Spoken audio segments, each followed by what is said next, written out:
Hello, family. It's Patsy White.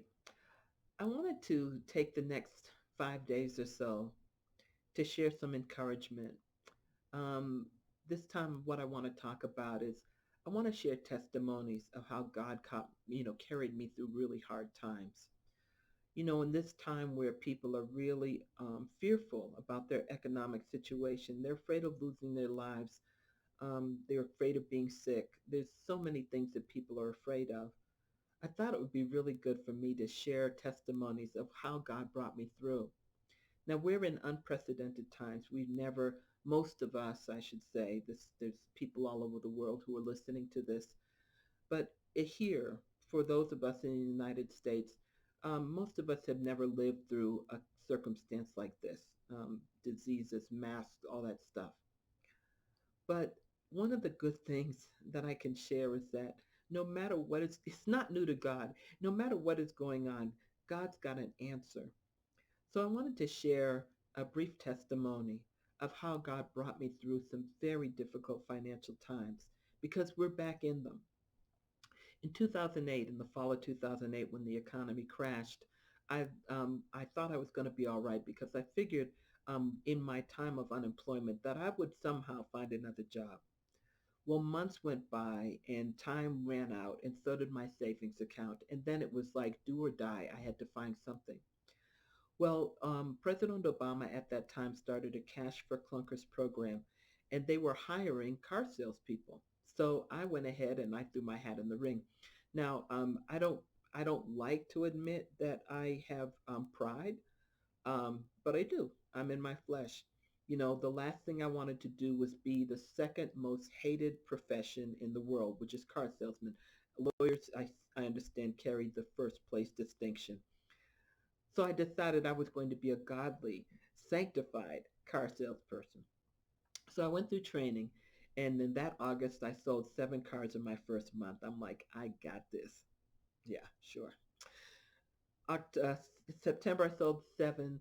October, I sold a few. November, I sold 2. And if you know anything about selling cars, it's commission only. So in November, I was really worrying, but those 2 cars I sold ended up being enough to cover 2 mortgage payments. I had missed a mortgage payment, so that caught me up. But December, I might have sold 1. That was enough to cover my utilities and my food. And then January, maybe 2, enough to carry my utilities and food. By February, the letter came that I was in foreclosure and that I had an auction sale date in 2 months. And when that letter came, it was filed in the court. Then the letters from attorneys, the phone calls from foreclosure attorneys, it was like my house and my phone and everything became Grand Central Station. Well, the closer to my auction sale date I got, the more desperate I became. I was begging, I was wailing, I was seeking God like crazy. But something happened about 10 days before my auction date. And what happened was a peace came on me because I realized that I didn't want to lose my house. I did not want to lose anything. But what I knew is that God was my provider. God was my source. God was my covering and protection. And no matter what happened, I was going to be all right. Miserable maybe, but I was going to be all right. Well, I stood on just what the word says. And at that time, Maurette Brown Clark had a song called It Ain't Over. And her chorus is, it ain't over until God says it's over. Keep fighting until the victory is won. So 5 days before my auction sale date, my mortgage company let me know that they were going to refinance. I was so grateful because at that time, not only was I trying to work the car dealership, but I got a second job because I wasn't making enough and I just felt like there was something that I just needed to be busy just doing. In fact, not only that, before I actually started working at the car lot, I was volunteering, 15 hours at my church, maybe even more than that. Rolled up my sleeves. I helped maybe 3 different ministries. I was just busy about God's business, doing what I could to assist, support, and help other ministries. So um, anyway, the point is that When they said that they would refinance me, I was praising God and I thanked Him, and I went through the refinance process. Um, and oh, there's so many things that I could say, but let me put it this way: because of the backlog, they told me in April that they would refinance me. 6 months went by. No, 4 months went by. They told me that when they sent the final paperwork, I was going to need to submit two pay stubs and some other tax paperwork just to confirm that I was going to be qualified to do this refinance. Well, my part-time job turned into a full-time job. I left the car dealership and was working for the census, which is a temporary job. I had one more paycheck left before my job was over. The paperwork to the refinance company came the day before my final paycheck. If the paperwork had come after that, I would not have been able to prove employment and I would have lost my refinance. So God set up the timing, not how I wanted it, but how it needed to be done. They told me I needed to make my payments on time for the next 9 months. Well, no, they said for the next 3 months. But what ended up happening is it was 9 months. And once again, I was falling behind. Once again, I wasn't, but I got my payments in within each month. It wasn't in the first 10 days like they required, but it was in the first 31 or 30 days. Then my refinance paperwork came. It was a whole packet saying, congratulations, you've been refinanced. My monthly payment went down by about $400 or $500 a month. I'm like, thank you, Jesus.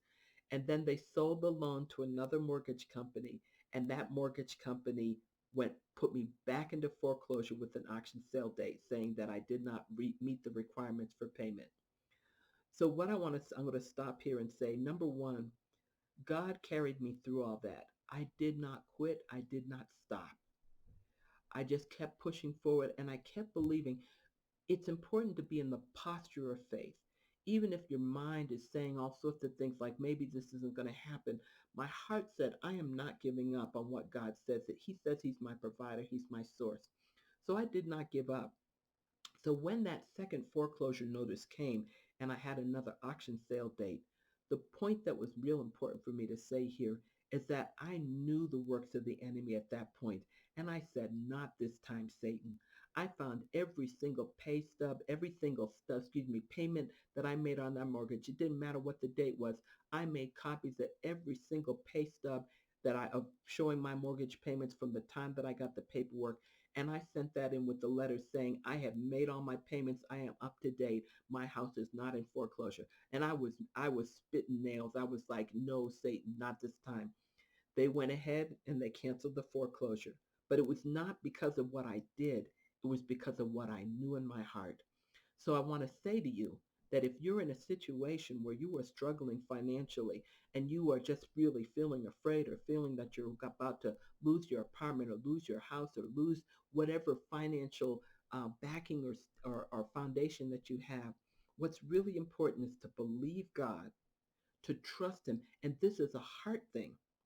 So when my finances, what ended up happening was I went ahead and my house was back off the auction block, uh, and even when actually the next month, the county actually posted it as for sale once again. It was like all these things kept happening. But at that point, the key point is that I knew that God had me.